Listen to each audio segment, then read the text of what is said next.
Reprendre le pouvoir, le titre du dernier essai de François Boulot, a le mérite d'être compréhensible par tout citoyen qui a un jour goûté à la sensation étrange de n'avoir en réalité aucun moyen de peser réellement sur le cours de l'histoire de son pays. Bonjour François Boulot. Bonjour. Alors première question, le mouvement des Gilets jaunes est-il mort ? C'est un peu dur de dire ça comme ça. Moi, je pense qu'il faut avoir la lucidité de voir qu'effectivement, le mouvement des Gilets jaunes n'est plus ce qu'il était, en tout cas, évidemment, dans ses formes d'action, dans la réalité de ce qui se passe dans la rue. Bon, déjà, il s'était essoufflé, ou plutôt il avait été étouffé par le pouvoir, par une répression policière et judiciaire inouïe. Et puis, évidemment, après, la crise du Covid est intervenue et a donc fini d'entamer les dernières velléités des derniers courageux qui sortaient encore dans la rue tous les jours. Maintenant, je crois que si le gilet jaune, on ne le voit plus beaucoup sur le dos dans la rue, il est toujours dans le cœur. La colère est toujours là, le pouvoir n'a absolument pas répondu aux revendications. Et donc je pense là-dessus, exactement comme Emmanuel Todd, que les Gilets jaunes sont le signe annonçateur du retour de la lutte des classes en France et que ce mouvement va produire des effets sur le moyen long terme. Je crois qu'il a laissé une trace indélébile pour tous ceux qui s'y sont activement investis. Et je crois que la colère va continuer à monter dans la société. Et ce qui m'importe maintenant, je crois, l'urgence, c'est de former une nouvelle vision du monde, une nouvelle vision commune du monde entre tous les résistants. Mais bon, je pense qu'on y reviendra tout à l'heure. Qu'est-ce qui s'est passé ? C'est très simple. Il s'est passé ce qui se passe souvent. On a beau écrire quelque chose dans une constitution, c'est pas pour ça qu'elle est respectée. Ce qui compte, c'est quel est le niveau de conscience dans la population, quelle conscience le peuple a de lui-même pour exercer effectivement ses prérogatives. Et en réalité, ce qui s'est produit, c'est que on a des rapports de force dans la société qui s'exercent et on a une classe dominante qui, à l'image de beaucoup des élites, entre guillemets, dans d'autres pays, se sont petit à petit accaparées tous les pouvoirs, tous les privilèges, et ce sont elles qui exercent le pouvoir. Et donc finalement, les élections ne sont qu'un cirque démocratique, où on amuse le bon peuple et on lui fait croire qu'il a le choix, mais au final, on se retrouve toujours avec le même type de politique, parce qu'on a toujours le candidat du système. Alors le candidat du système, c'est quoi ? C'est le candidat qui est soumis au néolibéralisme. Le néolibéralisme, c'est quoi ? C'est que la traduction des rapports de force dans la société qui ont tourné totalement à l'avantage des classes dominantes. C'est-à-dire que moi, je le résume très simplement en disant le néolibéralisme, c'est le régime des ultra-riches qui a servi les peuples et détruit la nature. Et puis, ces mêmes classes dominantes, évidemment, elles vont exercer tous les leviers d'influence et de pouvoir qu'elles ont pour garder la main. Alors, comment elles font ? Elles ont la main sur l'État, donc elles exercent du lobby, elles financent les partis politiques. Donc, ce sont elles qui sont à la manœuvre si un projet de loi commence à surgir qui irait contre leurs intérêts. Et puis, elles ont ensuite l'arme de propagande massive en détenant les médias. Comment se fait-il que, alors que tous les médias français, en tout cas les médias traditionnels, sont tous déficitaires, ce soit 8 ou 9 milliardaires dans le pays qui les détiennent? Pourquoi les détiennent-ils si c'est pour perdre de l'argent? Il y a des gens qui ne sont là que pour faire des affaires. C'est bien pour le rôle d'influence que ces médias exercent sur l'opinion publique. Donc finalement, j'ai essayé d'analyser les maux qui affligent notre société en dressant une vision d'ensemble qui est basée sur une métaphore. Et je dis premièrement, il y a une première prison qui est la prison des esprits. Ça, c'est le néolibéralisme, l'idéologie dominante, les dogmes économiques qui ont infusé dans les esprits. Ensuite, on a la prison institutionnelle qui est l'Union européenne et qui consacre ce fonctionnement néolibéral avec notamment le marché unique qui consacre le libre-échange. Et puis, on a les gardiens de prison. Et les gardiens de prison, c'est l'État, colonisé par le capital ou je dirais le pouvoir économique et les médias qui de la même manière est dans la main du pouvoir économique et certainement pas des citoyens. Et c'est de cette manière qu'on a dépossédé les citoyens de l'ensemble du pouvoir de décision et qu'au moment de voter, très peu sont vraiment éclairés. Et ce qui fait que beaucoup de gens votent contre leurs intérêts. Le cas le plus topique, c'est Emmanuel Macron qui, en gros, est soutenu par 25% de la classe moyenne supérieure. Et il y a notamment une étude de l'Institut des politiques publiques qui explique que le budget 2018 n'avait bénéficié en pouvoir d'achat qu'aux 1% les plus riches. Ça veut dire qu'il y avait 24% de cocus dans l'histoire. Mais eux sont persuadés que Macron, c'est le représentant de leur classe. En fait, effectivement, il est important de rappeler que le monde qu'on connaît est celui qui a reçu les bases de l'après-Seconde Guerre mondiale. Ce sont ces personnes-là, De Gaulle, les communistes et d'autres, qui ont jeté les bases du monde tel qu'on le connaît aujourd'hui, en tout cas les instances et les institutions. Et je pense notamment au programme du Conseil national de la résistance et à la sécurité sociale, qui est né de ce moment d'après-guerre. Il y a un moment où on avait un parti communiste extrêmement puissant, où on avait l'URSS, et donc où va s'entamer la guerre froide, avec le bloc communiste d'un côté et évidemment le bloc occidental mené par les États-Unis et le libéralisme, le capitalisme, va-t-on dire, de l'autre. Et puis, pendant 30 ans, on a donc eu un compromis qui a été plutôt satisfaisant, qui a vu le niveau de vie de la population progresser d'une manière phénoménale. On avait une croissance qui était extrêmement forte. Et puis l'économie mondiale a commencé à ralentir à la fin des années 60, le début des années 70. D'ailleurs là je dirais, c'est là que commence la problématique. C'est-à-dire que les États-Unis mettent fin aux accords de Bretton Woods unilatéralement en 71 parce que leur économie va plus mal enfin ralentit. Et finalement, c'est le choc pétrolier dans les années 70. Et donc, petit à petit, on commence à voir surgir à nouveau des inégalités. Par exemple, aux États-Unis, on a un taux d'imposition qui jusqu'alors était encore jusqu'à 90% pour les plus hautes tranches du revenu. Et puis, on a l'arrivée de Reagan et de Thatcher dans les années début des années 80. Et puis là, on a ce moment néolibéral qui commence, qui va pouvoir s'accentuer avec la chute du communisme de l'URSS, donc la chute du mur de Berlin. La disparition de la concurrence. Exactement, c'est la disparition de la concurrence. En fait, on a un bloc le capitalisme devient hégémonique sur la planète. Il n'est plus concurrencé par le communisme. Ça veut dire que l'aspiration peut-être, en tout cas la menace qui pesait des peuples, des salariés notamment, de vouloir choisir le communisme plutôt que le capitalisme a disparu. Et du coup, les classes dominantes ont pu s'en donner à cœur joie. Et donc ont pu s'accaparer tous les pouvoirs, s'accaparer de plus en plus de richesses. Et c'est ce qu'on constate. On le constate donc partout dans le monde. Mais on le voit notamment en France avec, il y a eu un chiffre notamment qui nous avait été donné par le journal Challenge, qui n'est pas le journal le plus bolchevique du pays, et qui nous expliquait qu'en 1996, donc on avait les 500 familles les plus fortunées de France, elles comptaient pour 6,7% dans le PIB français. Et en 2017, elles sont passées à 25%, en 2018 à 30%. Bon. Et donc du coup, quand on voit ça, moi, la remarque un peu ironique qui vient de l'esprit, mais c'est de me demander, mais est-ce que ces 500 familles les plus fortunées, elles étaient malheureuses en 1996 ? Bon, certainement pas, et pourtant c'est elles qui n'arrêtent pas d'augmenter leur prédation sur la richesse produite. Et dans le même temps, et c'est bien ça qu'il faut comprendre, c'est qu'en réalité, depuis 2008, au moins, on a un PIB par habitant qui ne cesse de décliner. On a une croissance qui, sur la dernière décennie, est quasiment de zéro, elle est à 0,15%. Ça veut dire qu'on a un pays qui est à l'arrêt économiquement, voire au début du déclin. Et dans le même temps, on a une explosion des revenus des 1 ou des 0,1% les plus riches. Et ça provoque inévitablement le fait qu'il y a une part de la population française qui est en train de connaître une baisse du niveau de vie. Et là, on a eu des études de l'INSEE très récentes qui nous expliquent qu'effectivement, les 10% les moins aisés sur la période 2008 à 2018 a connu une baisse du niveau de vie. Et sur l'année 2018, c'est 30% des Français qui ont connu une baisse du niveau de vie. Et ces chiffres-là, et en plus, il faut considérer qu'ils sont peut-être sous-estimés parce que l'INSEE procède à des calculs de l'inflation, notamment sur le coût de l'immobilier, qui sous-estiment l'ampleur du phénomène, ce qui veut dire que c'est peut-être beaucoup plus de personnes, de Français, qui sont aujourd'hui touchés par la baisse du niveau de vie. Et ce qu'il faut bien comprendre, c'est que cette baisse, elle va continuer à s'accentuer dans les années à venir. La crise du Covid est en train de nous porter peut-être un coup fatal à notre économie. Donc, ce qu'il faut vraiment comprendre, c'est que à l'heure actuelle, c'est l'effondrement qui menace la France. Est-ce que quelque part la convergence du centre-gauche et du centre-droit, la conversion finalement des élites françaises dites de gauche et dites de droite au néolibéralisme dans les années 80 n'a pas été le coup fatal, le meilleur coup, le coup gagnant du néolibéralisme à travers la conversion du PS notamment au néolibéralisme et aussi de ce qu'on appelait le RPR qui en réalité, n'était pas unanimement néolibéral dans les années 80. Je dirais que la problématique, c'est qu'effectivement, on a ce virage du Parti socialiste donc en 83 avec le tournant de la rigueur.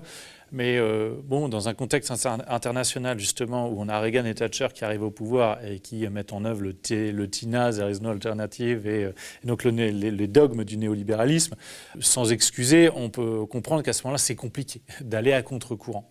Et puis il y a une deuxième explication qui fait qu'on a une conversion donc des partis dits de gouvernement, Parti socialiste et RPR à l'époque, au dogme du néolibéralisme, c'est la construction européenne, où finalement les deux partis se sont couchés, soumis au processus européen, et c'est dans ce cadre-là qu'on s'est arrimé à l'euro, donc on a abandonné notre monnaie nationale, et l'euro, je veux dire, même des néolibéraux comme Milton Friedman a annoncé la catastrophe parce que c'est une monnaie qui était, je veux dire, c'est une malfaçon dès le départ, cette monnaie-là. Et on savait, je veux dire, il y a des gens comme Chevènement à gauche ou Séguin à droite qui avaient annoncé ce qui allait se produire, c'est-à-dire que ça allait conduire à une désindustrialisation du pays parce que ça allait totalement faire s'effondrer la compétitivité économique des entreprises françaises, que l'euro serait surévalué pour la France et donc nos exportations commerciales seraient complètement touchées par cette monnaie. Et puis surtout, il y a eu évidemment l'avènement, enfin, le marché unique européen avec la consécration du libre-échange, c'est-à-dire la libre circulation des personnes, des capitaux, des marchandises, qui nous a mis en concurrence déloyale en fait, parce que les traités, c'est la concurrence libre et non faussée. La concurrence, elle est faussée de fait dès lors qu'on se met en concurrence sans aucune régulation avec des pays qui ont des niveaux de salaire ou des niveaux de fiscalité qui sont très inférieurs aux nôtres. Donc tout ça, évidemment, a fait que la dynamique économique de la France a ralenti. Et puis maintenant, force de commettre ces erreurs-là, on est menacé de déclin si on ne l'a pas déjà commencé. Et ce qui m'inquiète beaucoup, c'est que alors que le monde anglo-saxon, c'est-à-dire le Royaume-Uni ou les États-Unis, sont en train d'opérer un virage quand même. Alors est-ce que c'est une rupture totale avec le néolibéralisme ? C'est peut-être trop tôt pour le dire, mais en tout cas, on voit qu'il y a des inflexions dans ces pays où on revient donc au protectionnisme. Trump l'a amorcé, mais Biden va poursuivre ce retour au protectionnisme. Avant Trump, Obama avait déjà commencé d'ailleurs. Et déjà, Obama avait commencé. Donc quel est l'effet du retour au protectionnisme ? C'est qu'on sait très bien que dès lors qu'on s'ouvre au libre-échange, on favorise certes peut-être le consommateur parce qu'on va fabriquer des produits à un coût plus bas et on va les faire importer. Donc ça favorise le consommateur. Sauf que le problème, c'est comme on délocalise les emplois, du coup, on est en train de mettre plein de gens au chômage. Et donc on pauperise les classes populaires et les classes moyennes. C'est ce qui s'est passé aux États-Unis. Et donc, avec ce retour au protectionnisme, les États-Unis sont en train de redonner du travail à leurs classes populaires et classes moyennes. On a aussi là le plan de relance, on dirait d'inspiration keynésienne, de Joe Biden. On a une fiscalité a priori au moins affichée dans le message qui va s'élever, être augmentée pour les plus riches. Donc on voit qu'il y a un virage qui est pris aux États-Unis avec une fiscalité, on dirait, plus redistributive, et surtout une relance économique très forte. C'est-à-dire qu'ils sont pragmatiques, ils se disent là maintenant, après Covid, il faut relancer très fortement l'économie pour être compétitif. Et ce qui m'inquiète beaucoup, c'est que l'Union européenne, on est à des années-lumière de faire ça. C'est tout le problème de l'Union européenne, c'est qu'on l'a faite pour être plus fort dans la mondialisation. Bon, et on constate quoi ? On est plus faible. Ça nous a ouvert aux 4 vents, justement, de la concurrence des pays étrangers, y compris au sein de l'Union européenne. Le marché unique, notamment, les délocalisations se font au sein du marché unique et en particulier en faveur de la Pologne. Donc économiquement, ça ne marche pas. On le voit notamment avec la révolution numérique. On est passé totalement à côté de la révolution numérique. Donc les États-Unis et la Chine, eux, sont de plein pied dans le XXIe siècle, quand nous, on est encore bloqués dans le XXe. Et enfin, et c'est le point qu'il faut lever, il n'y aura, parce qu'on entend toujours qu'on va faire l'Europe sociale et l'Europe démocratique. Ça n'est pas possible. Ça n'est pas possible de faire l'Europe démocratique pour une raison simple, il n'y a pas de peuple européen. Il n'y a que des peuples nationaux, le peuple français, espagnol, allemand, italien, et derrière ça, avec chacun leur culture, leur histoire, leurs symboles, leurs références. Et leurs intérêts aussi. Bien sûr, leurs intérêts. Et en fait, c'est ce qui fait qu'il n'y a pas de solidarité possible à un échelon suffisant pour faire démocratie. Et il y a même une autre barrière, encore plus simple à comprendre. C'est que pour faire démocratie, il faut être capable de débattre et de régler ces conflits, ces différences, ces oppositions qui traversent la société de manière pacifique. Pour ça, il faut pouvoir se parler ensemble. Nous n'avons pas la même langue. Nous ne sommes pas capables de nous parler entre nous d'un peuple à l'autre, de citoyen à citoyen. Ce qui veut dire que, pour dire très concrètement les choses, imaginons que demain, on fasse un référendum qui concerne l'Allemagne et la France sur le système de protection sociale. Et on dirait, écoutez, le système français, nous, on trouve qu'il est trop généreux. C'est les Allemands qui diraient ça, donc on va faire un référendum pour dire est-ce qu'on ne baisserait pas les protections de 20 ou 30%, n'importe quoi. Imaginons que c'est l'Allemagne qui gagne parce que les Allemands sont plus nombreux. Mais moi, je n'ai pas du tout envie de me soumettre à la décision des Allemands. Moi, je veux garder mon système de protection sociale. Ce qui veut dire que la démocratie, ça ne marche pas, parce que la démocratie, c'est qu'il y a assez de solidarité dans le peuple pour que la minorité consente à se soumettre à la volonté de la majorité.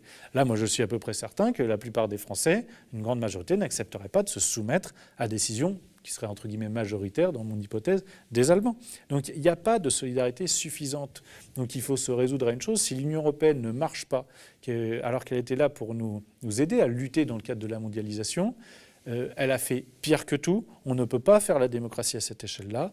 Revenons donc à des échelles, en tout cas sur le plan économique, sur les leviers de monnaie et de protection commerciale, revenons à des échelons nationaux, ce qui n'empêche évidemment pas de coopérer ensuite pour des sujets peut-être comme l'écologie et comme bien d'autres.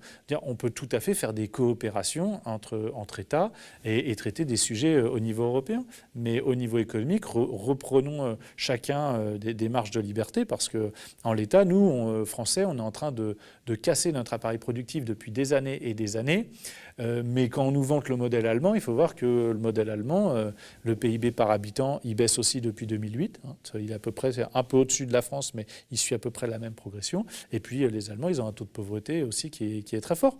Donc en fait, c'est toute l'Union européenne là, qui est menacée de sortir de l'histoire, véritablement. Lors du mouvement de mai 68, il était courant d'entendre lors des AG la question « D'où parles-tu, camarade ?» Et vous choisissez de répondre à cette question dans votre livre dès le début en disant que vous venez d'une famille gaulliste, donc d'une famille de droite. Quel cheminement a poussé donc quelqu'un qui a une culture politique de droite, qui se soumet à l'ordre et au pouvoir quelque part, historiquement en France en tout cas, quel cheminement pousse donc cet avocat de droite à devenir une figure des Gilets jaunes? Comment ça se passe? Je comprends que ça puisse étonner. J'en suis le premier étonné. Si on m'avait dit ça il y a 10 ou 15 ans, j'aurais quand même trouvé ça surprenant. Les Gilets jaunes, on ne peut pas dire que c'est un mouvement de gauche, mais en tout cas, c'est un mouvement qui s'est construit sur la défiance vis-à-vis de l'autorité. Complètement. Je suis d'une famille de droite, mais il faut clarifier, ce n'est pas la droite bourgeoise, ce n'est pas la droite versaillaise, quoi. Moi, je suis d'une droite populaire, plutôt paysanne.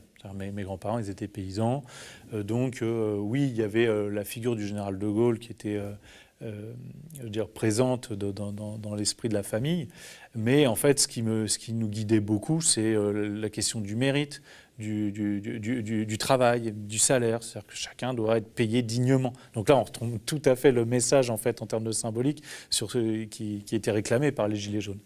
Et ce qui a fait, en fait, mon évolution, c'est que certes, je vote quand j'ai 19 ans, oui, en 2005 à la Constitution européenne. Je vote je vote Sarkozy en 2007, et convaincu à cette époque. Donc je reviens de loin. Mais en fait, en toute humilité, je reconnais que j'étais ignorant. Je n'avais pas assez de connaissances. Je ne connaissais la politique qu'à travers le prisme des médias traditionnels. Je regardais les débats politiques un peu comme tout le monde, en essayant de psychologiser les candidats, etc. En fait, je m'intéressais à la politique comme les éditorialistes de certaines chaînes d'information en continu s'y intéressent. Donc, j'étais très ignorant. Et ce qui a fait c'est que, tout simplement, à un moment donné, j'ai senti un malaise. Je voyais bien que je n'arrivais pas à comprendre en fait ce qui se jouait. Et donc j'ai commencé à travailler et je me suis dit, je vais remettre en question absolument tout ce en quoi je crois et je vais réfléchir par moi-même. Voilà. Je vais essayer de me dire, si demain je devais décider, c'est-à-dire à la manière, s'il y avait un référendum d'initiative citoyenne, qu'est-ce que j'essaierais de faire? Par quelle bouche je prendrais les choses? Et donc, j'ai commencé à m'intéresser à l'économie, et notamment à la question de la dette, parce qu'on avait ce chantage qui revenait tout le temps. Dès qu'on veut faire une dépense à un endroit, on nous dit « Oh là là, malheureux, vous ne pouvez pas, il y a la dette, donc on est en faillite, fardeau pour les générations futures, etc. etc. » Bon. Puis en creusant le sujet de la dette, je suis arrivé sur la monnaie, et puis petit à petit, en gros, j'ai réussi à à identifier, c'est comme ça que j'ai essayé de caractériser le néolibéralisme dans le livre, non pas en ayant une approche conceptuelle ou historique des choses, j'ai essayé de partir de ce que les gens ont dans la tête aujourd'hui. Qu'est-ce que les Français ont dans la tête en 2021, quand on discute avec eux au bistrot, dans la rue, dans les repas de famille. Et en fait, je me suis aperçu qu'à mon sens, il y a 5 dogmes économiques qui constituent du coup le néolibéralisme dans sa traduction concrète et qui sont il n'y a que la croissance qui peut augmenter le pouvoir d'achat des citoyens. Il faut la concurrence parce que l'État c'est mal, il est mauvais gestionnaire, il n'y a que le secteur privé qui est compétitif et performant. Il faut l'austérité, oui, il faut l'austérité parce qu'il y a la dette et donc, mon Dieu, l'État est en faillite. Il faut l'attractivité, ça veut dire qu'on ne peut pas augmenter les impôts des plus riches parce que sinon ils vont partir du pays, l'économie va s'effondrer. Et puis enfin, il faut la flexibilité parce que le coût du travail est beaucoup trop élevé en France et puis en plus les chômeurs sont trop feignants pour vouloir travailler, donc il va falloir flexibiliser tout ça. Voilà, ça c'est les 5 dogmes qui paralysent toute la pensée aujourd'hui et notamment dans la classe moyenne supérieure française, c'est-à-dire celle dont je fais partie. Est-ce que quelque part c'est pas l'ancienne pensée qui a permis à la nouvelle pensée de conquérir des âmes? Oui, mais je crois qu'on a travesti la notion de mérite. Quand je fais référence à la notion de mérite, en fait, on peut renvoyer au premier article de la Déclaration des droits de l'homme et des citoyens. Il n'y a de distinction possible que fondée sur l'utilité commune. C'est-à-dire, quel est l'apport que je donne au collectif, à la société, à la communauté nationale. Donc je pense que c'est un bon critère. À quel point je m'intéresse et qu'est-ce que je donne au collectif, à la communauté. Le problème, c'est que ce concept, il a été dévoyé parce que, notamment, on l'a fondé sur les études, sur l'éducation. Et effectivement, on a une classe moyenne supérieure française aujourd'hui qui, parce qu'elle a fait des études supérieures, considère qu'elle mérite sa position sociale et que finalement, les autres, s'ils n'ont pas de bonne position, s'ils n'ont pas de bon salaire, s'ils sont précaires, ils n'avaient qu'à travailler à l'école. Globalement, parce qu'à 16 ans, ils bavardaient en classe. Voilà. Mais globalement, c'est ça qui permet de fixer et de justifier ces positions sociales-là. Et moi, je dis à cette classe moyenne supérieure dont je fais partie et donc qui sont mes amis, je leur dis déjà, vous n'avez pas le droit de raisonner comme ça. Vous n'avez pas le droit parce que c'est pas parce que vous avez réussi, parce que vous avez fait des études et qu'aujourd'hui vous avez une position sociale qui est enviable, ça ne vous donne pas le droit de vous désintéresser du reste de la société, de ce qui est en train de se passer pour les autres. Ça ne vous donne pas de considérer que c'est normal aujourd'hui dans notre pays qu'il y ait 9,3 millions de pauvres en 2018, c'est-à-dire 9,3 millions de personnes qui vivent avec moins de 1 000 € par mois. Ça, c'est pas possible. Vous ne pouvez pas considérer que c'est normal et que c'est bien fait pour eux. Non. Et puis, c'est aussi évidemment éluder toute la question des déterminismes sociaux et de patrimoine culturel, sociaux, économiques, etc., qui sont évidemment très inégalitaires. Donc, moi, je sais très bien que si j'ai pu faire des études d'avocat, c'est parce que... alors, j'ai des parents qui n'ont pas eu le bac, certes, mais qui ont réussi à une époque où on pouvait encore réussir quand on n'avait pas le bac, et ça m'a permis de faire des études. Je n'ai pas été obligé de travailler pendant que je faisais des études, donc je sais que j'ai été un privilégié à ce niveau-là. Et je sais très bien qu'aujourd'hui, il y a beaucoup d'étudiants qui, eux, sont obligés de travailler, et qu'à mon époque, c'était aussi le cas. Donc avoir conscience de ça, quand on est un privilégié, qu'on a pu du coup faire des études supérieures dans des conditions absolument hyper favorables. Mais après, il faut le rendre ça à la société. Et donc, il faut essayer d'écouter, de regarder ce qui se passe autour de soi. Alors, je pense que j'ai été aidé dans ma profession parce que je représente des salariés, je représente des gens qui ont emprunté auprès de la banque, je représente des gens qui peuvent être expulsés de leur logement. Donc, je vois dans les tribunaux, du coup, la misère, la précarité, la détresse des gens. Mais bon, après, c'est la curiosité qui m'a amené sur les ronds-points. Et du coup, quand on voit ça après, on ne peut plus s'en détourner. Mais quelque part, les classes moyennes supérieures aussi, elles vont être mangées par le néolibéralisme parce que la question des professions protégées, c'est une des nouvelles batailles de ce camp-là qui considère que voilà, les notaires, les pharmaciens, toutes ces professions ralentissent la croissance quelque part. En fait, j'avais donné l'argument moral qui est qu'elles n'ont pas le droit pour autant de se désintéresser du collectif, mais après on va prendre un argument plus cynique, économique, c'est qu'effectivement, attention parce que ce qui est en train de se passer, c'est que vos positions commencent à être attaquées.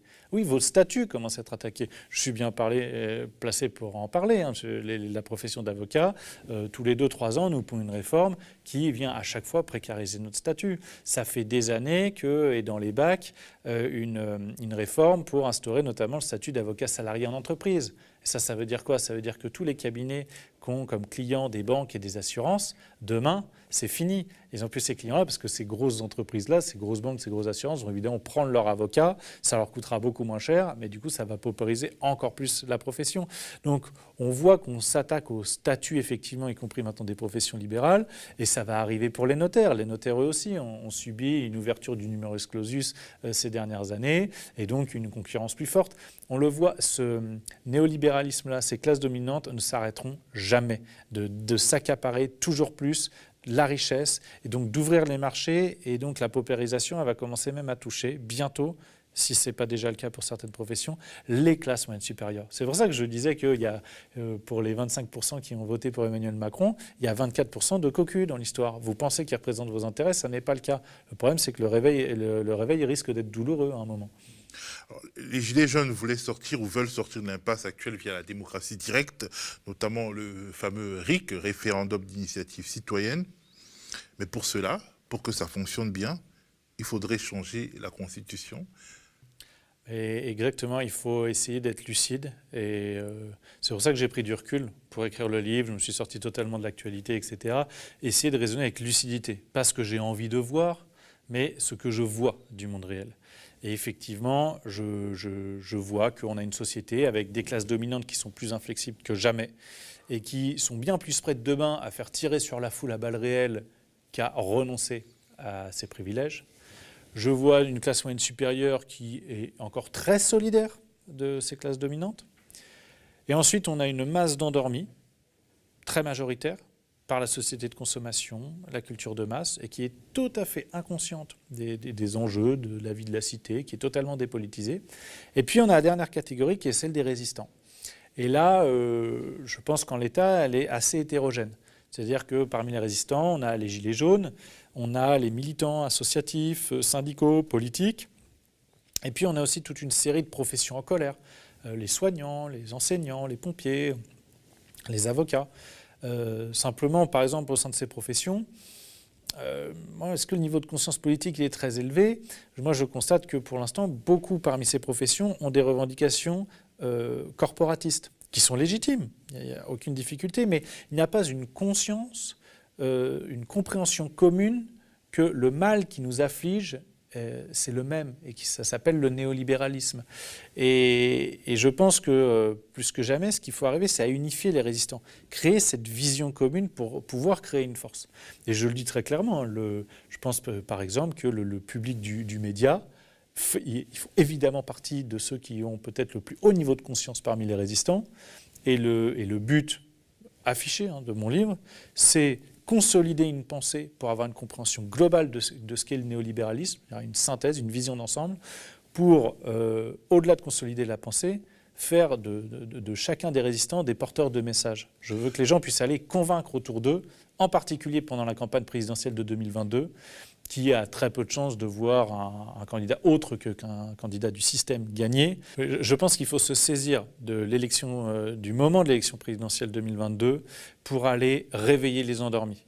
Et donc, j'essaie de faire en sorte, là, par le livre et puis par la chaîne YouTube où je reprends aussi les analyses du livre, de donner les armes intellectuelles aux gens, non seulement pour qu'ils consolident leur pensée, mais aussi pour qu'ils puissent aller convaincre autour d'eux. On sait très bien que les campagnes présidentielles, c'est le rare moment où on peut débattre de politique, où les gens acceptent qu'on parle de politique, parce que d'habitude, c'est quand même le sujet ringard, ennuyant, puis même on veut éviter les conflits, donc on n'en parle pas. Mais à la présidentielle, on peut en parler. Alors allons-y, consolidons nos bases, donnons-nous les armes intellectuelles suffisantes pour aller convaincre. Et c'est pour ça que j'ai essayé de développer à la fois des arguments simples, pour un certain type de public, puis des arguments aussi plus compliqués, parce que comme ça permet à tout le monde, en fonction de l'interlocuteur qu'il aura à convaincre, de pouvoir aller soit sur les arguments simples, soit sur les arguments plus compliqués. Mais je pense qu'il faut qu'on élève le niveau de conscience pour à la fois unifier les résistants, créer une même vision commune du mal qui nous afflige, et puis aller réveiller les endormis. Et c'est comme ça, en massifiant les rangs et en ayant des rangs solides, qu'on va pouvoir augmenter la pression dans la société, donc augmenter la pression sur les classes dominantes, parce qu'évidemment, on a bien compris qu'elles ne lâcheront rien spontanément. Comment rester concentré sur les questions qui relèvent de l'intérêt général et de notre propre portefeuille, de notre propre ventre, quand finalement on agite des passions qui s'adressent à notre narcissisme? Je crois effectivement que c'est une grande diversion que fait le système pour se protéger, et que c'est un piège dans lequel il ne faut pas tomber. De la même manière que le système politique le système en général ne doit pas nous imposer notre agenda politique, et que donc 2022 ne doit pas nous obnubiler l'esprit parce qu'il faut faire ce qu'on doit faire, et le besoin aujourd'hui c'est d'élever le niveau de conscience dans la société. De la même manière donc qu'on doit s'affranchir et ne pas se laisser imposer les règles par le système, on ne doit pas non plus se laisser imposer les thèmes et les sujets par le système. Et donc moi dans le livre je ne parle pas de ces questions-là. Moi je parle de ce qui peut nous fédérer. Et je sais que ces sujets-là d'identité ou de religion sont des sujets qui sont clivants dans la société. Et le problème c'est qu'il y a une époque où les gens sont tellement angoissés ou tellement en colère, où l'émotion en tout cas est tellement forte que on n'arrive plus à avoir des débats apaisés, on n'arrive plus à avoir des débats rationnels, à échanger des arguments rationnels. Je pense que ces sujets-là sont des pièges parce qu'on n'arrivera pas à se mettre d'accord. Et on allume la télé, qu'est-ce qu'on voit? Des polémiques incessantes sur des thèmes identitaires. Mais ça ne va pas durer. Ça va pas durer parce qu'à un moment donné, de toute façon, on va ressortir quand même. On va pouvoir revivre et on va pouvoir remanifester fortement. Mais justement, les Gilets jaunes, en cela, la stratégie était incroyable. Honnêtement, c'est une stratégie spontanée, il n'y a personne qui l'a pensé, mais intuitivement, ce qui s'est passé, c'est absolument formidable. Justement, les Gilets jaunes, ils constituaient une force révolutionnaire par eux-mêmes parce qu'ils ont attaqué le système en son cœur, la démocratie et la répartition des richesses. Voilà les deux problèmes fondamentaux qu'ils ont posés, et ils ont mis à distance justement tous les sujets qui étaient de nature à cliver. Et c'est pour ça que du coup, beaucoup de personnes ont pu se fédérer dans ce mouvement et qu'il a été aussi puissant. Maintenant, le constat à faire, c'est que si ça a été une énorme révolte, mais qui n'a pas accouché d'une révolution, c'est tout simplement parce que les Gilets jaunes sont restés trop isolés du reste de la société. Et la propagande médiatique a évidemment fait son office en concentrant l'attention toujours sur les violences, ou en mettant en scène quelques épisodes ici ou là pour discréditer le mouvement. Bon, ça a marché. Mais du coup, ce qu'on doit faire, c'est élever à nouveau le niveau de conscience politique dans la société pour qu'au moment où la marmite va réexploser, et la marmite va réexploser, c'est une certitude absolue, parce que la colère est plus forte que jamais, qu'on ait beaucoup plus d'armes intellectuelles, de niveau de conscience, ce qui nous permettra d'être encore plus forts et plus puissants. Je pense que les Gilets jaunes, vraiment, c'est comme je le disais tout à l'heure, le signe annonciateur du retour de la lutte des classes, mais pour la gagner, la lutte des classes, il faut avoir un niveau de compréhension du monde qui est bien supérieur à celui qu'on a connu jusqu'alors. Est-ce qu'il faut reconstituer une nouvelle classe politique ? Là, en fait, je crois que c'est très simple. Moi, je pense que l'obstacle, en fait, ou la raison qui fait qu'on ne sent pas une représentation politique capable de constituer une alternative, c'est tout simplement que les médias font barrage. On ne peut pas faire émerger une force politique alternative en l'état du paysage médiatique français, qui est totalement contrôlé, verrouillé par les classes dominantes.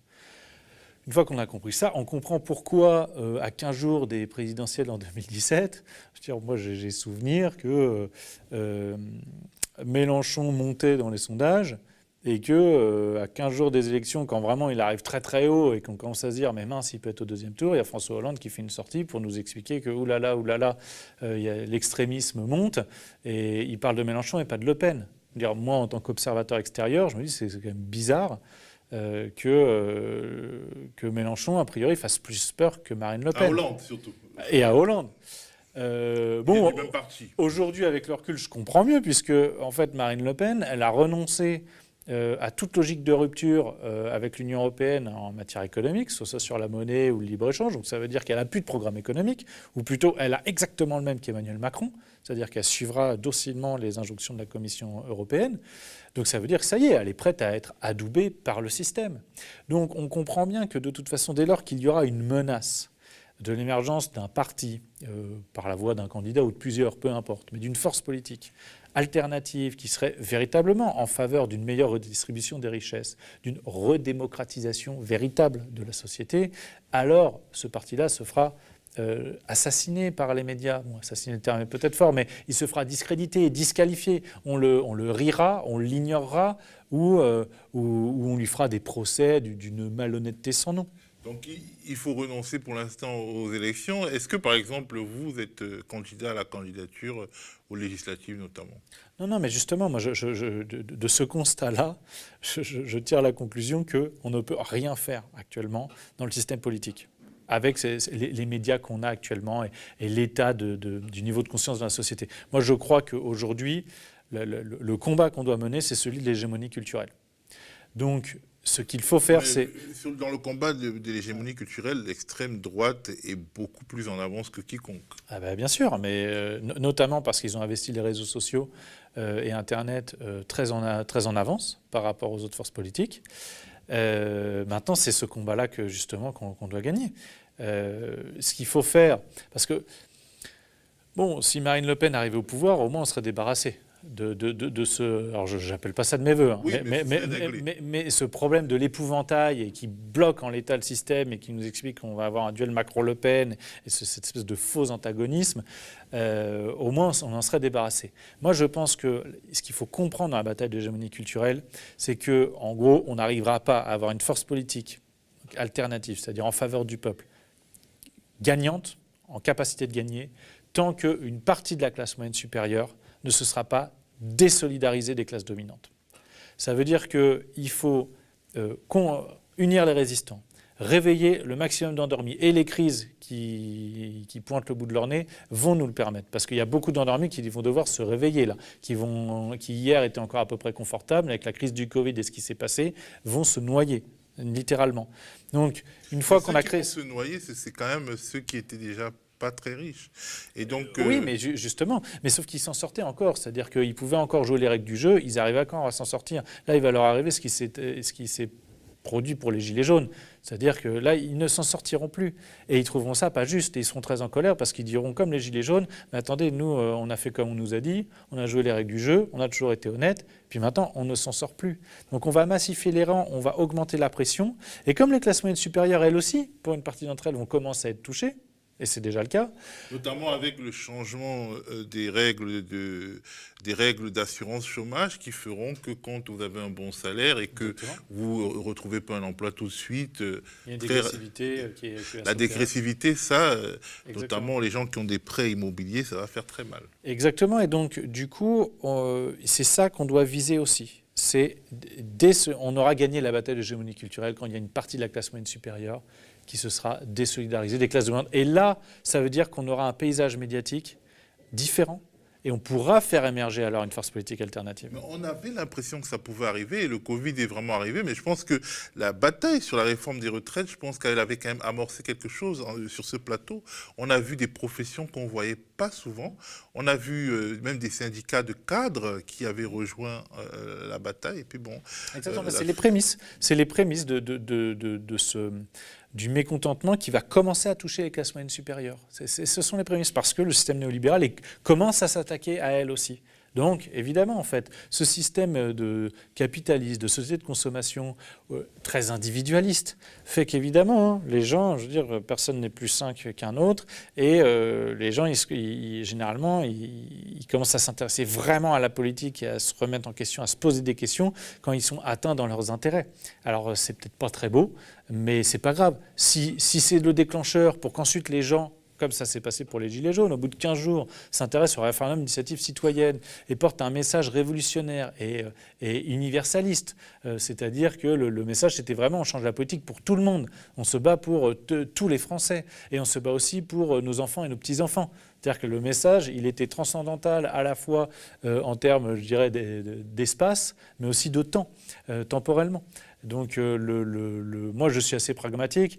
Les crises qui vont s'intensifier et le déclin économique de la France qui est amorcé va inévitablement conduire beaucoup de personnes à se remettre en question. Et donc, c'est ces opportunités-là qu'il faut saisir pour créer un bloc hégémonique qui permettra de gagner la bataille culturelle, puis ensuite la bataille de la prise institutionnelle du pouvoir. L'actualité de ces derniers jours, ce sont des généraux de réserve ou à la retraite qui sont intervenus via Valeurs Actuelles, le magazine Valeurs Actuelles, qui appartient à un milliardaire, il ne faut pas l'oublier, pour dénoncer le délitement de la France en des termes assez particuliers, très droitiers, qui ne mettaient absolument pas en cause le néolibéralisme. C'est le danger qui menace dans la période. On a un trop-plein d'émotions qui fait que on a des personnalités qui peuvent surgir comme ça et tenir des discours, on va dire, anti-système ou anti-macronistes tout simplement, et capter comme ça l'attention des gens.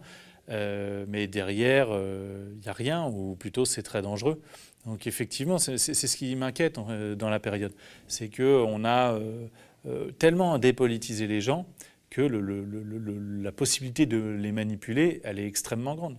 C'est pour ça que je crois qu'il faut qu'on s'attache à donner des connaissances aux gens. Vraiment, j'ai un conseil à donner aux gens, c'est ne dirigez-vous uniquement vers des gens qui vous apportent des connaissances. Pas des gens qui vous brossent dans le sens du poil et qui vous disent ce que vous avez envie d'entendre. Allez vers des gens qui vous apportent des faits, des analyses concrètes. Pas qui suscitent en vous des émotions, qui vous convainquent par la logique. Et c'est vraiment de ça dont on a besoin dans la période.